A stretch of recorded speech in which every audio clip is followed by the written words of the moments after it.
Obrim l'espai de salut integrativa. Alejandro Sanz, molt bon dia. Bon dia, Mari Carmen, com estem? Molt bé, benvingut una setmana més al programa. Avui anem a parlar de l'enneagrama. Sí, coneixes l'enneagrama? No massa. Ho sabia.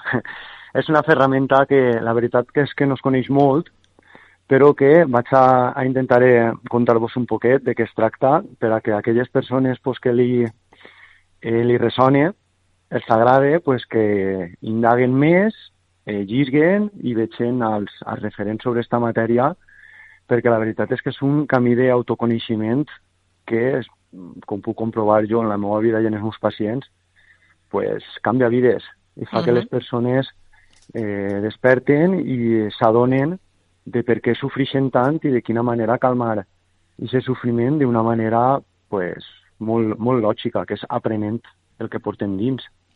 Què és un... ferramenta és l'enneagrama, claro. Exacte, anava a dir-te, què és un enneagrama, per a que s'entenga bé. L'ennea significa 9, el grama al final és, si podeu consultar en la red enneagrama, podran veure quin dibuix representa l'enneagrama. Clar, és difícil d'explicar per així per la ràdio. Però al final vol dir que hi ha 9 tipus d'estructures mentals, d'esquelets mentals, no? De formes interiors d'interpretar, veure, reaccionar a la vida. Per tant, tinguem que entendre que tots no som iguals, que cadascú tenim un interior i que per tant reflexem la realitat d'una manera diferent. I que moltes vegades per culpa d'esta falta d'empatia i de comprensió estem contínuament reaccionant uns amb altres perquè no entenguem les diferents dinàmiques de cada individu. I el pitjor és que no entenem siquiera les nostres instruccions interiors. Aleshores, aquell que no sap governar-se internament difícilment podrà estar en pau en el seu alrededor. Entonces, sempre ens fiquem en modo víctima, no? El que m'han fet, el que a mi me fan, aquell el que diu, aquell el que fa, sempre estem buscant fora ixa pau, ixe enteniment que al final està dins de nosaltres. Aleshores, aquesta ferramenta, l'enneagrama, ens va descriure 9 maneres, que vos vaig dir, per exemple, 9 tipus per a que vegis, segons aquest adjectiu que te dic, veuràs com diu, sí que és de veres que en la meva vida, o que jo mateixa, me considere que sóc un 1 o que sóc un 3. ¿vale? Vaig a contar-vos alguns exemples ràpidament. Sí. Per exemple, el 1 és el que vol ser perfecte, el perfeccionista. És un gran sofridor controlador. Sempre és un tiquismiquis. Tot ho té que xusgar, tot ho té que criticar, tot ho té que veure, tot ho té que comentar. És molt empalagós perquè vas en aquesta persona o tu mateixa, si eres un 1, sí, t'has de donar compte que te fiques més en els defectes, en què corregir i què millorar, que en disfrutar de les experiències o de la gent. M'entens? Sí.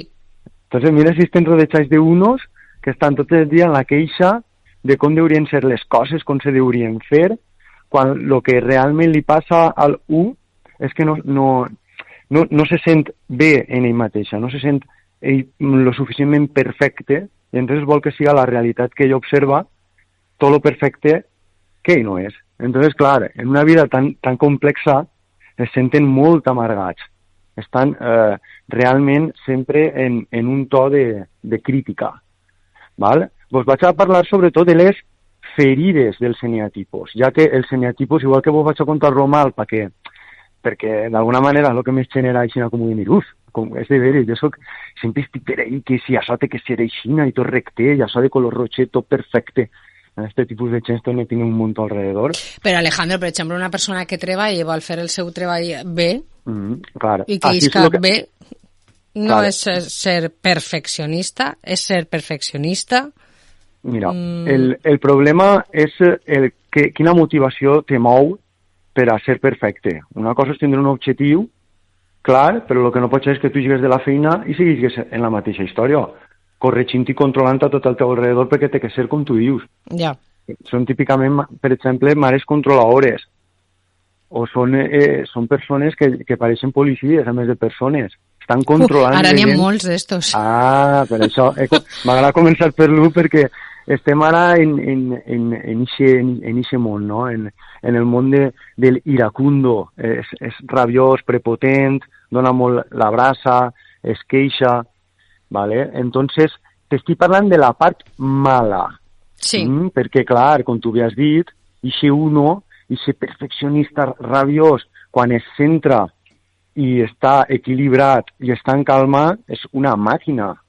O sigui, és una persona espectacularment eficient, productiva, però el tema és, com ens trobem les persones? En llum, què vol dir equilibrats, en autoconeixement, en empatia, o normalment estem en sombra, que és estressats, en modo agressiu, conforme estem a dia d'avui tots, no? Que no aguantem res de ningú i a la mínima ja estem alterats. Molts de meus pacients m'estan dient és que no vull reaccionar així, després me sent supermal, i per què tinc que estar pronto? I per què me passa això que sempre estic darrere del meu fill o del meu home, o en casos de parella, que la meva parella sempre està damunt de mi, no me deixa tal, no me deixa qual. Clar, tens que fer veure que hi ha persones que esta ferida la tenen dins i que, si no se la treballen, van a viure tota la vida amargats intentant fer perfecte un món que no és perfecte. És com voler estar a un llistó tan alt que sempre vaig estar frustrat de lo dalt que és. Darrere d'ahir tens molts números 1. Sí. Nosaltres veiem a molts atletes de rendiment que darrere de persones que agafen moltes copes i moltes medalles n'hi ha un sofridor nato. No n'hi ha una persona que guanya i diu que a gust me sent per haver guanyat. Es sent frustrat perquè hauria haver guanyat molt millor, amb millor temps i havent deixat a tots els seus rivals molt més lluny de lo que ha deixat. Entonces, siquiera l'experiència d'haver guanyat la poden disfrutar. ¿Vale? M'ha fet entendre? Sí. I això són els unos. Vale. Els dos són els i les Maria Tereses de Calcuta. Són persones que es dediquen sobretot a intentar estar ajudant, acaparant sobretot les necessitats dels demés. El problema que tenen és que s'olviden d'ells mateixa. ¿Vale? Tenen ahí una falta d'autoestima pròpia. I aquesta falta d'autoestima fa que es dediquen a perdre tota la seva energia en que la gent li reconega la falta que fa aquesta persona en la vida de l'altra. O sigui, com jo t'ajude molt, Mari Carmen, i me preocupe per tu, i t'hi doni, però tu t'has que donar compte que jo estic ahí. No és un altruisme real. No és tu m'ajudes i ahí ha quedat això i jo me sent bé. No. Tu t'estàs donant compte de que jo tots els dies te cride, me preocupe per tu, vaig a ta casa, jo sé el que tu necessites, Mari Carmen, jo sé el que tu vols. Jo sé, és una soberbia, no? Jo sóc un ajudador quan no t'han demanat ajuda. És el problema. Ja. També veig al nostre alrededor gent que intenta anticipar les necessitats del seu alrededor. És la gran ajudadora. El gran ajudador són persones que acaben molt cremades en esta vida perquè no s'han prestat suficientment atenció i, en canvi, han estat ficant tota l'energia en ser vistos, ser acceptats i ser volguts per aquesta complacència, per aquesta servicialitat al resto. Entens? Sí. El dos és com me puc voler. Com tinc una ferida en aquest sentit, pues vaig a fer que me vulgueu perquè me necessiteu. Entonces vaig a generar que tingueu necessitats que realment ningú t'ha estat demanant.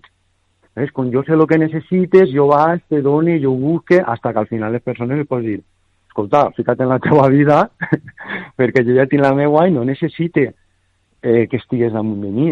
Céntra't en tu. Esto és el que li diríem a un ajudador per a que sane el malestar. Pensa que un 1 desequilibrat, o un 2 desequilibrat, o un 3 desequilibrat, al final el que ocorreix és que estan sofrint, tenen ansietat, tenen depressió, estan sempre enfadats, noten que la vida no té sentit, i per tant són els que més malalties tenen. O sigui, qualsevol dels eneatipos no n'hi ha ningú millor que un altre, val? Són tots igual si estan en llum. Però si estan en sombra, qualsevol dels eneatips que us vaig explicar són sofridors, tenen ansietat i, per tant, normalment estan a les nostres consultes perquè no sabem perquè tenen problemes gastrointestinals, perquè fa mal el cap, perquè tenen problemes de pell, perquè sempre fa mal el coll, o perquè no, tenen 1000 coses. I aquestes 1000 coses estan molt relacionades en un món interior que no coneixen i que han generat el que es coneix com un ego, val? Una màscara, una manera de relacionar-se en el món per a ser vist, ser acceptat, ser volgut. val? Entès lo de la màscara? Sí, sí. Tu imagina que tots interiorment som d'una manera, però al final, per a poder sobreviure en esta societat, hem generat un personatge. Sí. I aquest personatge que jo genere, realment no sóc jo, és la meva manera de sobreviure. Però que si jo sempre estic en aquest personatge vivint, no estic en el modo de disfrute de la vida, sinó que simplement estic en el modo defensa, en el modo amenaza. Sempre estic en tensió, estic activant zones cerebrals com el cervell reptilià, en el qual tots són atacs, amenaces i defenses. Per això també existiria el 3. Com és el 3? El 3 és el triomfador vanidós. Com és un 3? El veurem perquè típicament se preocupen molt per la seva imatge. Són molta fatxada, molt de postureo. És tot, mireu el que soc, me vegeu, però després, quan rasques un poquet, ahí dins no hi ha res. Hi ha simplement un personatge fet per als gustos dels demés. Val? Es veiem molt a la televisió, són molt personatges, no? Que es diu. És un triomfador que és vanidós, que porta la màscara, que és fals, és trepaor, és narcisista. Recordeu, estic parlant dels eneatipos quan estan en sofriment. Sí, sí, perquè aquest 3, triomfador, equilibrat, el veureu triomfant en qualsevol lloc, com a cantant, com a lo que siga, perquè ha sabut desenvolupar la seva imatge i que el món es reconega. Però n'hi ha persones que van en la imatge davant de la veritat que representen. No? Jo te puc dir, te puc parlar molt bé de tot el que jo, de les nostres instal·lacions d'Alberic, i no, és que som increïbles, perquè tal, perquè qual, en tu vens allí, i mires i dius, me caguen, però si així no, això que n'hi ha així, això no té res destacable, no estic veient allò que estan dient i descrivint, veus, ixa fatxada, ixa màscara, no? Que intenta vendre-li a la gent, vale? Pues això és l'eneatipo 3. Estem rodejats d'eneatipos 3. L'eneatipo 3 és el que se'n va contínuament a mirar-se a l'espill a veure si tot està bé i se diu, uah, que guapo soc, o que guapa soc. Estic perfecta per a seguir crepant. Vale? Recordo que estem en el punt de les ferides. Per això us estic parlant un poc de com us podem identificar, però la part mala de negativa. Estem repassant la part negativa dels... És que la que més fàcil provoca el que es coneix com l'orgasme emocional. Clar, és com que de repente, quan t'escolten el número, les persones que estan escoltant-nos, el seu eneatipo dominant. Tots tenim aquestes ferides que t'estic contant. Tots tenim les ferides, però n'hi ha una que ens mou especialment, que és el motor de tot el sofriment i el motor de tot l'aprenentatge que tenim que fer en la vida, perquè quan tu aprens on tens la ferida i de quina manera sanar-la, la vida canvia. I de repente el sistema immunològic que estava deteriorat comença a florir. És una de les nostres estratègies en clínica. Bueno, Alejandro, anem avançant perquè no ens queda massa temps i anem pel 4. Va ràpid. Mira, el 4, el que necessita atenció, ¿vale? El especialito. Sempre està millor, el que a mi me passa, mireu-me, els meus genolls, mireu que mal que tinc, i lo meu. El yo, ¿no? Yo más. I això són els sensibles especialitos que se comparen constantment, però sempre perden. Tenen molta enveja. No volen ser vulgars, volen ser diferents, i la manera que tenen de diferenciar-se és a través d'això, no? Del mireu-me el que a mi me passa, jo, mi, ¿vale? Que són els 4. Vale. Els 5 són així jo me clavé, no? Són els de la ment, són científics, són hermètics, són distants, no? Per què? Perquè tenim expressar sentiments. Som una computadora pegada damunt d'un cos, i el treball que tenim que fer els científics, els 5, és treballar el nostre cor per a llevar aquesta armadura mental i viure la vida un poquet més des del cor, des dels sentiments. ¿Vale? Entonces, tendim a ser ermitaños, robocops, tendim a ser molt independents, molt tranquils, no necessitem a la gent per estar bé. Entonces, som molt ermitaños, ens agrada molt estar llegint, estudiant, acumulant informació. Veus? Això són els 5. Els 6, els indecisos. Complicats per a conviure amb una persona, no? O no, perquè la persona que conviu amb tu, quan coneix, nosaltres no ataque. El 5 està pleno en el seu. No ataque. Nosaltres considerem que som els autistes de l'enneagrama, perquè en el nostre món som molt feliços, no necessitem que vinga ningú a destrossar-nos el nostre món. Ja. Però és de veres que si eixim del nostre món i veiem que el món que n'hi ha fora també val la pena, encara som més feliços. Val? Jo, per exemple, aquest treball me l'ha fet en els últims anys i la veritat és que cada dia pues, em sent més feliç i més complet. Els 6, els indecisos, són dubitatius. Són els que estaran escoltant ara i diran i si soc un 6, ui, quin soc? Ai, mare, jo quin seré? I Déu meu, són duda, tenen por, ansietat, tenen un torment mental. Són els que estàs en el bar demanant i jo demano una cervesa, l'altra una cervesa, l'altra una aigua, un vi i l'última diu, vale, pues jo un vi. Se li diu, xef, fes-te una cerveseta, va, pues una cervesa. L'altra diu, no, que després m'ho sentim encara no. Ai, pues una aigua. Bueno, no. Ai, que horror. Són els indecisos. Tots tinc un amic que necessita que l'opinió que van a finalment triar siga d'un altre. Però igual tots necessiteu alguna vegada alguna opinió, no? Claro, recordo que tots portem totes les ferides, però és que n'hi ha gent que la seva vida és així, Mari Carmen. És constant. No, però és exagerat. Viuen en la paranoia total. Que te fiquen davant en consulta i tenen una incapacitat de decidir, però és abrumadora. I, per tant, els referents necessiten molt de referents, necessiten el seu terapeuta, el seu entrenador, necessiten el seu millor amic, el seu millor no sé què. Per què? Perquè cada un serà el que li va a dir com té que fer les coses, ja que té un dèficit de confiança en si mateixa.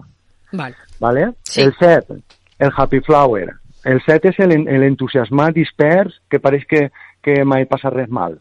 El 7 és, i a lo millor se li està cremant la casa. Diu, no para res, ja m'he cremat la casa, m'he marxat a la muntanya a viure i ja. Estan sempre en el humor, no? No vol mirar pacadins. És el xiquet que està en classe i se tira un pet i se riu, i el mestre està renegant-li. I ell està feliç. És entusiasta, loco, hiperactiu, té molta felicitat, però en el fons el que està fent és fugir d'un món interior que li fa molt de mal. Entonces busca una manera d'evadir contínuament el que té dins a través de l'extroversió. Quan no vull estar en mi, me'n vaig de festa contínuament. Quan no vull estar en mi, me'n vaig de viatge contínuament. Quan no vull estar en mi, me'n pujo a la bicicleta 4 hores. Quan no vull estar en mi, me fico en Netflix 12 sèries tots els dies. Quan no vull estar en mi, veus, entusiasme. Busque contínuament estímuls per a no estar en mi mateixa, ja que me dona terror parar-me un minut a escoltar-me les meves necessitats, qui soc, qui és el meu xiquet interior. El 7. I, per acabar, el 8 és el gran líder, que és on, per exemple, el 5, ja vos parlaré algun dia de les ales, el 5 se centra al 8. Jo, per exemple, com a científic que dic, pues, jo sóc molt líder. Jo tinc una faceta líder en tot el que jo estic portant, que fa que el meu 5 es relaxe. No? Quan jo estic en energia de líder, amb les coses que he estudiat i que he après en el meu 5 científic, les fique de lideratge i les ensenya al món, jo me trobo molt complet i molt realitzat. Perquè si no estiguera equilibrat, t'ho imagina't que tot el que sé m'ho quede per mi, Mari Carmen, assentat dins d'una casa i dius que listo és, però ahí el tens. No ha servit per a ningú. ¿Vale? Entonces, el 8 és el líder. El 8 és una persona que quan està desequilibrat la veus i ja te fa por. Té una mirada molt penetrant. És una persona que prefereix atacar antes de que le ataquen. Però que al final és com un carranc. És molt de corfoll per fora, però després quan li lleves el corfollet per dins és tot blanet. Solen ser homes i dones grandotes amb molta energia, molta agressivitat i que ja només la seva manera de ser ja ens genera molt de respecte. Pues coneguem aquest tipus de persones. Claro, un 8 equilibrat és un líder espectacular que tot el món segueix.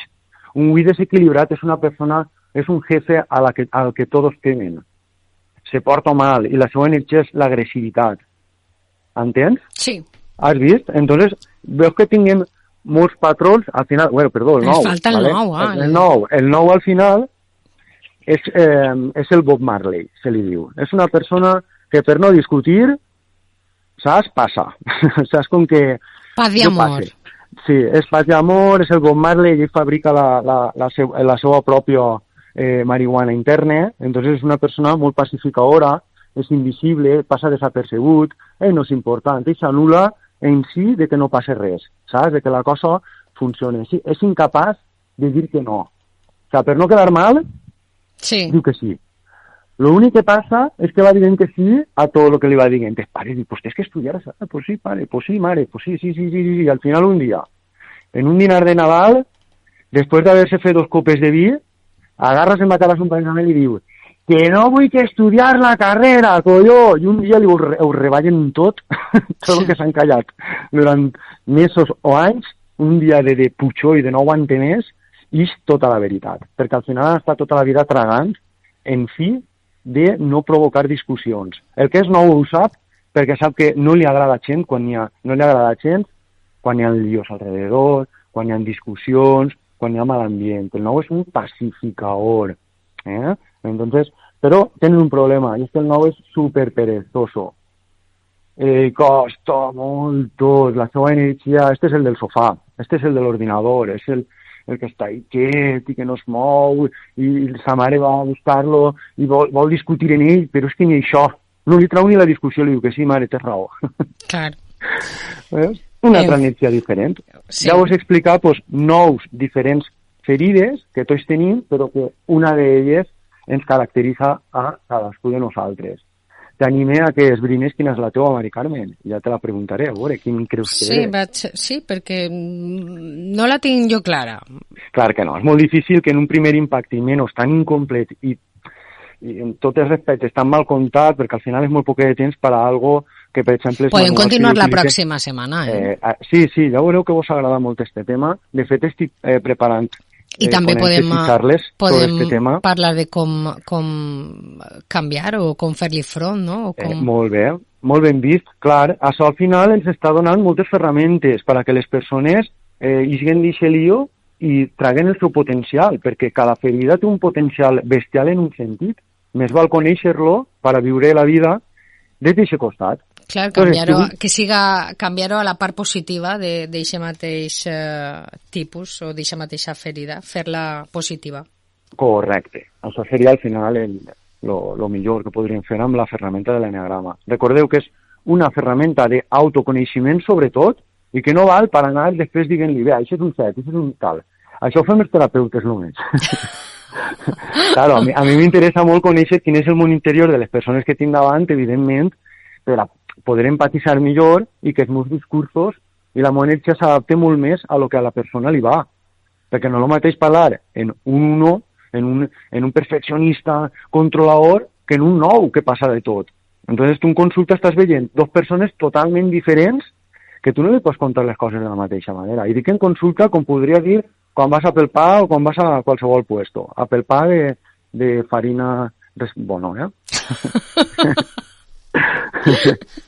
Sense perdre punt, Alejandro Sanz.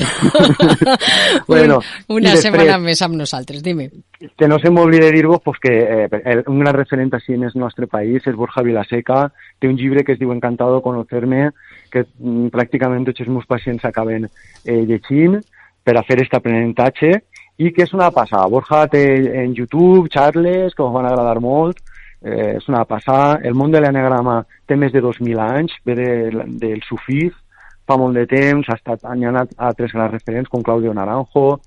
Vull dir, és que està prou molt, molt ben treballat. Quan te claves ahí, comences a dir, ole, este món m'agrada a mi això de poder conèixer aquestes estructures. Vaig a llegir-te una cosa, Alejandro. Sí. La responsabilidad no es un deber, sino un hecho inevitable. Somos los actores responsables de cualquier cosa que hagamos. Nuestra única alternativa es reconocer tal responsabilidad o negarla y percatarse de la verdad nos cura de nuestras mentiras. Claudio Naranjo. Oh, ¿la tienes preparada? Sí. Qué bueno, ¿eh? Que jo vaig treballar mentre tu parles. Gràcies. M'alegre. Bueno, Alejandro, t'espere la pròxima setmana, si vols continuem amb este tema, i si no ja tu proposes, com sempre interessant. Segur que sí, gràcies. Gràcies, adeu, bona setmana. Hasta pronto, adeu.